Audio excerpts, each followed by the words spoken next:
अगर आप जल्दी-जल्दी बीमार हो जाते हैं और आपका शरीर थोड़ी-सी भी प्रतिकूलता नहीं झेल पाता है। आप तनाव से ग्रसित रहते हैं और आप हमेशा अपने दिमाग में कुछ न कुछ सोचते रहते हैं। इसका असर शरीर पर बहुत बुरा होता है। इससे ये अगर आप लगातार ऐसा ही रहता है, तो शरीर में नई-नई बीमारियाँ उत्पन्न होने लगती हैं। जैसे सिर दर्द, क्रोध, माइग्रेन, भय, चिड़चिड़ापन।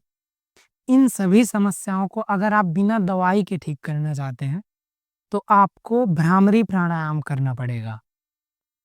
देखिए, भ्रामरी प्राणायाम का जो योग योग ग्रंथ है, उसमें बताया गया है कि ये विद्यार्थियों के लिए या किसी चीज़ की जो तैयारी कर रहे हैं या किसी गहन अध्ययन में है, जिनको जो है बहुत स्ट्रेस रहता है माइंड पे, जिस जिस भी फ़ील्ड में हो, चाहे जिस फ़ील्ड में हो, नौकरी में हो या नौकरी की तैयारी कर रहे हों या किसी भी गवर्नमेंट एग्ज़ाम की तैयारी कर रहे हों, उनके शरीर पर कई तरह का जो प्रेशर होता है या 25 के बाद वाले जब करियर का टेंशन होता है और फ्यूचर का टेंशन होता है, तो ये सब टेंशन दिमाग पर ही असर जाता है, उसका नेगेटिव इम्पैक्ट पड़ता है। तो मस्तिष्क को अगर आप हेल्दी रखना चाहते हैं, अगर आप मस्तिष्क को हेल्दी रखने के लिए इस प्राणायाम को अवश्य कीजिए। ये प्राणायाम बहुत ही पावरफुल है मस्तिष्क के लिए, क्योंकि जो भ्रामरी है, अभी समझाऊँगा मैं ये क्यों ऐसा पावरफुल क्यों कह रहा हूँ भ्रामरी प्राणायाम, जो मस्तिष्क के लिए क्यों है। मैं इसे कर चुका हूँ और इसका जो असर मैंने देखा है, क्योंकि मैं आपको बताऊँगा कि मैं किन-किन चीज़ों से ऐसे होते हुए आया हूँ, किस टर्न से क्या-क्या हुआ, मैं उसे किसी अन्य वीडियो में बताऊँगा। पर अभी भ्रामरी प्राणायाम पर चर्चा हो रही है, तो भ्रामरी प्राणायाम मस्तिष्क पर जो भी जोर डालने वाली चीज़ें हैं, चाहे वो तनाव हो, ये सारी चीज़ें जो जैसा कि मैंने पहले भी कहा कि ये चीज़ें जो भी चीज़ें मस्तिष्क पर जोर डालती हैं, वो सब चीज़ें भ्रामरी प्राणायाम एब्ज़ॉर्ब कर जाता है, उनका असर जो मस्तिष्क पर नहीं होने देता है, वो एब्ज़ॉर्ब कर लेता है। तो शरीर में जा ही नहीं पाते अगर आप भ्रामरी प्राणायाम करते हैं तो। यह इतना पावरफुल क्यों है, मैं आपको अभी बताता हूँ और आपको ये भी समझाता हूँ कि ये प्राणायाम काम क्यों करता है। यह प्राणायाम काम इसलिए करता है क्योंकि इसे करते हुए की ध्वनि होती है, जो कि नाक और कान आपके बंद होते हैं। मैं आपको अभी समझाऊँगा कैसे कि करके भी दिखाऊँगा, पहले आप समझ लीजिए। इस प्राणायाम को करते हुए जब की ध्वनि होती है नाक में, तब नाइट्रस ऑक्साइड का उत्पादन बढ़ जाता है।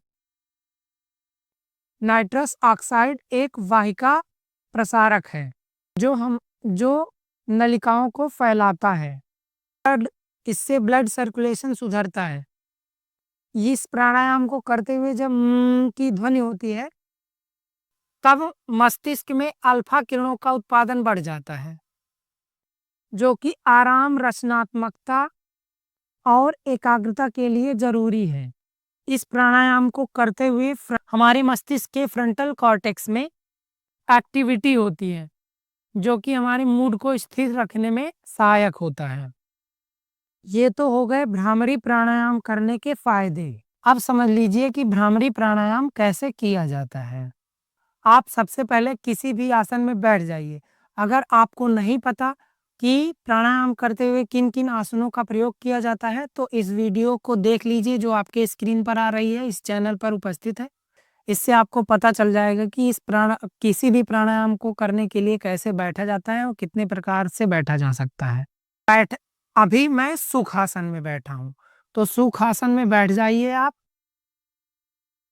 बैठने के बाद आप अपने दोनों हाथों को इन दोनों उँगलियों से आँखों को बंद कीजिए। इस उँगली को यहाँ रखिए और इस उँगली को यहाँ रखिए और जो अंगूठा है उससे अपने कानों को बंद कर लीजिए और श्वास भरते हुए पूरा श्वास लीजिए, हल्का सा श्वास पूरा भर लीजिए और अब माँ की ध्वनि करते हुए माँ, ऐसे माँ की ध्वनि करते हुए ऐसा बंद कीजिए ताकि जो बाहर की आवाज़ है वो आपको सुनाई ना दे, ऐसा बंद कीजिए थोड़ा दबाव से। इतना भी नहीं कि दर्द होने लगे। आप बंद हो करने के बाद श्वास भरिए ऐसे, ठीक ऐसे।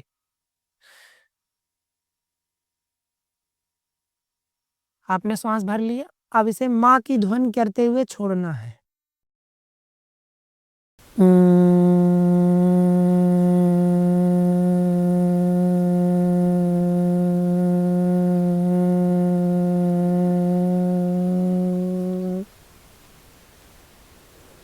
फिर से श्वास भरिए, फिर से छोड़ते हुए माँ की ध्वनि कीजिए।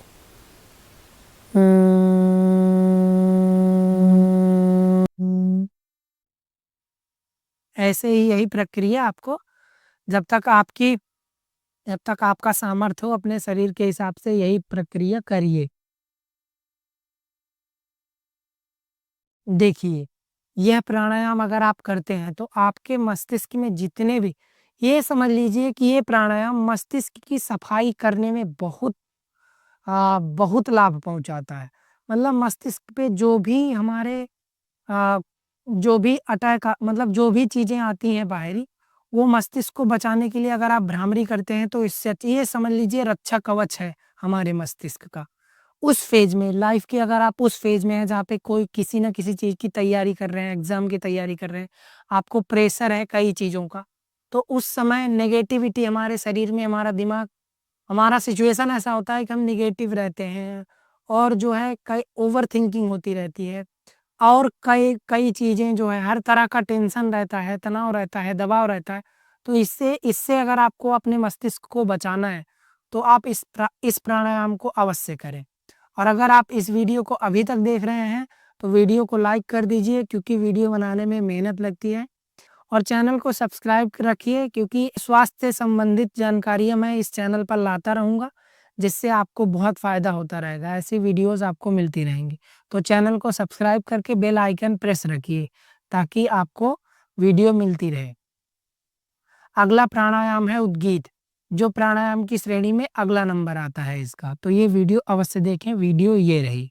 धन्यवाद, मिलते हैं इसी वीडियो में।